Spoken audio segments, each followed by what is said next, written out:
एक मर्तबा का जिक्र है कि हज़रत इब्राहीम इधम रहमता अल्लाह अलिया दरिया के किनारे पर बैठे अपनी गदड़ी सी रहे थे।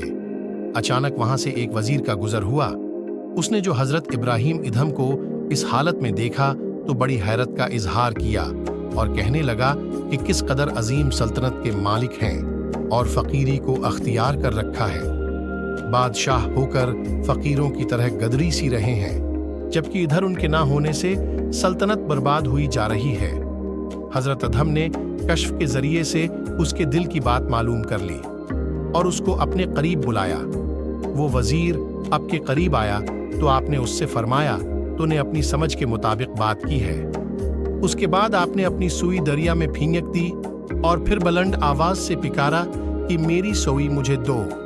अचानक दरिया के अंदर से हजारों मछलियां अपने अपने मुना में सुई ली हुए पानी से बाहर निकले।